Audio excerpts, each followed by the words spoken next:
नमस्कार। बिहार में विधानसभा चुनाव की सरगर्मी तेज होने लगी। बिहार का मुख्यमंत्री कौन बनेगा और किन लोगों को विधानसभा में टिकट मिलेगी और किन की टिकट कटेगी, इसकी चर्चाएं अब तेज होने लगी। पवन सिंह की भी चर्चा जोर शोर से चल रही है कि इस बार पवन सिंह भी विधानसभा के चुनाव लड़ेंगे। हालांकि पवन सिंह तक कहां से चुनाव लड़ेंगे इसकी घोषणा नहीं की है, लेकिन उन्होंने पत्रकारों के सवाल के जवाब में कहा कि मैं कोई भी निर्दलीय उम्मीदवार के रूप में चुनाव अब नहीं लड़ूंगा, बल्कि मैं किसी पार्टी से चुनाव लड़ूंगा। अब किस पार्टी से वे चुनाव लड़ेंगे यह तो आने वाला दिन ही पता चलेगा। लेकिन जैसे बीजेपी सांसद मनोज तिवारी ने पवन सिंह के ऊपर जब पत्रकारों ने सवाल किया तो बीजेपी सांसद मनोज तिवारी ने कहा कि पवन सिंह को तो आसनसोल से टिकट दिया गया था, लेकिन वे चुनाव नहीं लड़े और वहां से वे काराकाट आकर के निर्दलीय चुनाव लड़े, जिसके चलते बीजेपी को भारी क्षति उठानी पड़ी। उन्होंने कहा कि बीजेपी उनके लिए कभी दरवाजे बंद नहीं किए हैं, कभी भी वो बीजेपी में आ सकते हैं, क्योंकि बीजेपी ने उन्हें हटाया नहीं था, बल्कि पवन सिंह ने स्विंग हटकर निर्दलीय चुनाव लड़े थे।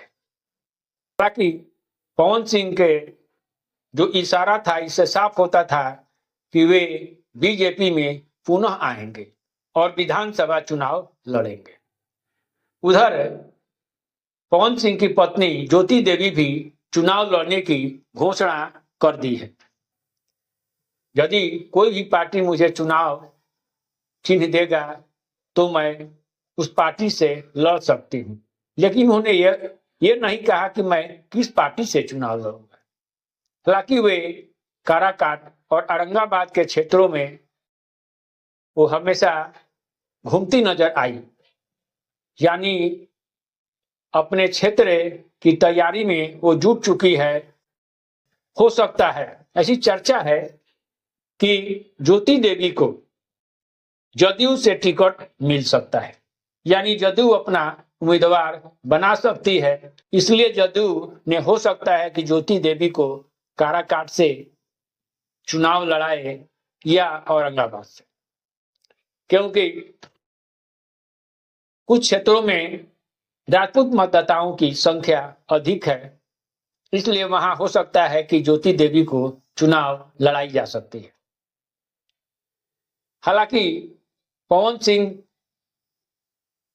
जब काराकाट से चुनाव लड़े तो वे इतना उनको वोट मिला कि वे दूसरे नंबर पर थे, यानी यदि पवन सिंह चुनाव नहीं लड़ते तो उपेंद्र कुशवाहा वहां से चुनाव जीत जाते, लेकिन पवन सिंह के कारण उपेंद्र कुशवाहा वहां से चुनाव हार गए। वही नहीं, बल्कि पवन सिंह के कारण आरा से आरके सिंह, बक्सर से सासाराम से बीजेपी चुनाव हार गई और इन चारों सीटों पर भाकपा माले और राजद यानी इंडिया अलायंस की जीत हुई, जिसके चलते बीजेपी अलायंस पार्टियों को माने एनडीए को काफी नुकसान उठानी पड़ी। इसलिए हो सकता है कि उसको भरपाई करने के लिए बीजेपी पवन सिंह को विधायक का चुनाव लड़ा सकती है। हालांकि ये भी कयास लगाया जा रहा है कि बड़हरा से पवन सिंह को लड़ाया जाएगा,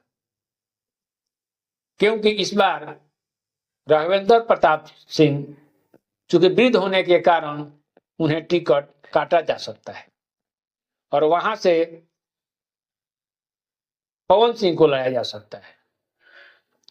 ये भी चर्चा चल रही है लोगों में कि इस बार राघवेंद्र प्रताप राजद के टिकट से चुनाव लड़ेंगे।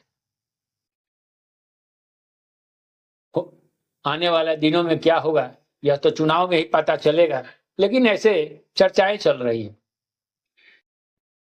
हालांकि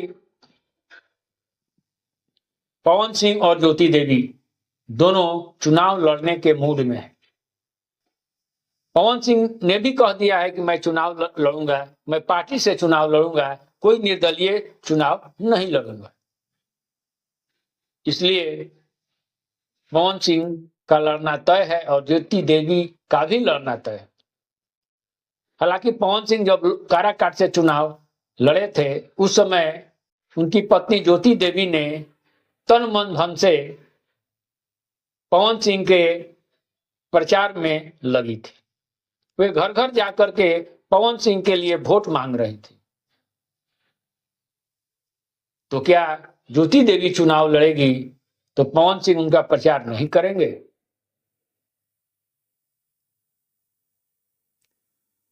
आप ये भी देख चुके होंगे कि कुंभ में ज्योति देवी जब नहाने के लिए डुबकी लगा रही